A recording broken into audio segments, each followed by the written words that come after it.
Here's something nobody tells you about extremely intelligent people. They're often the quietest ones in the room, not because they have nothing to say, but because their brain is already 3 conversations ahead, quietly running in the background, processing things most people never even notice. We have this image of high intelligence, the person with all the answers, confident, loud, always performing their knowledge. But psychology research tells a very different story, because the higher the IQ, the more the intelligence tends to turn inward, and what it looks like from the outside is almost nothing at all. Here are 10 psychological patterns found in people with extremely high IQ, and why each one makes complete sense once you understand how their brain actually works. The first pattern is that they think in questions, not answers. Most people move through life collecting conclusions. Highly intelligent people collect questions, not because they lack confidence, but because their brain is wired to stay open. Every answer reveals 3 more unknowns. Every system has a deeper layer underneath it. Cognitive psychologists call this intellectual curiosity, but in high IQ individuals, it's less of a trait and more of a compulsion. The brain simply cannot accept the surface of things. The second pattern is that they need more time alone than most people understand. This is one of the most misread signs of high intelligence. People assume it's antisocial behavior. It isn't. Research from the London School of Economics found that highly intelligent individuals actually report lower life satisfaction with frequent social interaction, the opposite of most people. The reason is neurological. Their prefrontal cortex, the part of the brain responsible for complex thinking, planning, and deep reflection,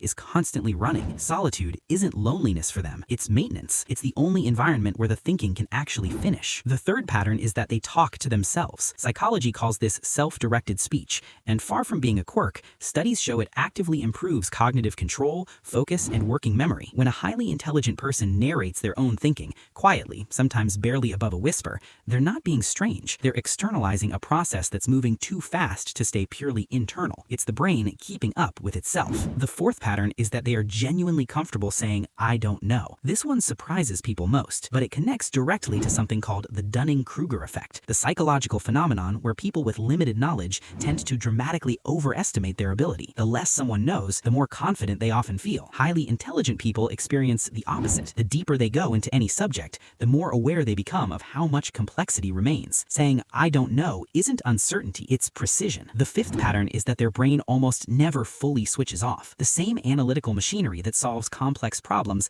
doesn't have a clean off switch. It keeps running on small decisions, on past conversations, on hypothetical scenarios that may never happen. From the outside, this can look like overthinking, anxiety, or indecisiveness, but internally, it's something different. A brain running multiple mental models simultaneously, stress testing possibilities before committing to any one of them. It's exhausting sometimes, but it's also how they rarely get things wrong. The sixth pattern is that they have a surprisingly sharp sense of humor. This one catches people off guard, but humor is actually one of the most cognitively demanding mental activities humans perform. To create or understand something genuinely funny, the brain must recognize patterns, violate expectations at exactly the right moment, and connect 2 completely unrelated ideas in a way that creates surprise. Studies published in intelligence research journals show a consistent and measurable link between higher IQ and advanced humor processing. The sharper the mind, the more precisely it can find the absurd hiding inside the ordinary. Now, pause for a moment and consider something. How many of these behaviors do we misread every single day? The person who goes quiet in a group, the one who asks too many questions, the one who keeps changing their mind as new information arrives. We often read these as weakness, uncertainty, difficulty fitting in. But sometimes, not always, but sometimes, these are the signals of a brain that is working at a level the situation doesn't require. A brain that is simply running a different kind of process. The seventh pattern is that they change their minds more easily than most people. Not because they're inconsistent, because they're honest.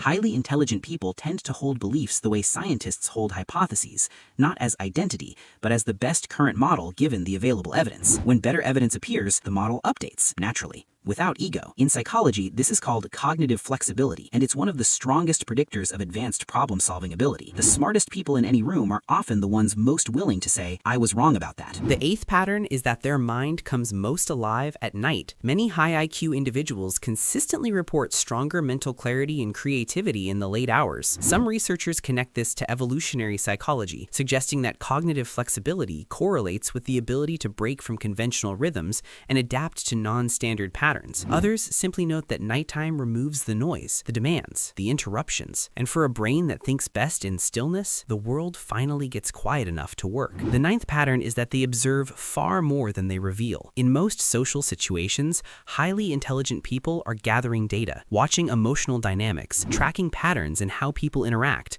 what they say versus what they mean, and what nobody is saying at all. They speak less, not because they have less to say, but because they're still processing, still building the full picture before they respond. This isn't shyness. It's patience with a purpose. And the 10th pattern is that they carry a quiet, persistent search for meaning. High intelligence brings with it an expanded awareness of complexity in society, in relationships, in human behavior. And that awareness tends to generate questions that don't have clean answers. Why do people hurt each other in the same way as across centuries? Why do systems designed to help so often fail the people who need them most? Why do we think the way we think? It's not always dramatic or philosophical. Sometimes it's just a quiet undercurrent running beneath everyday life, a brain that cannot fully accept the world at face value because it keeps seeing everything that lives underneath it. And maybe that's the most honest thing to say about extremely high intelligence. It isn't always a gift that feels like a gift. It's a brain that was built to go deeper. It can look like distance, like difficulty, like someone who is somehow always slightly apart from the room they're standing in. But what it really is a mind that never stopped asking. And perhaps that single quality, the refusal to stop questioning, is the truest mark of intelligence there is.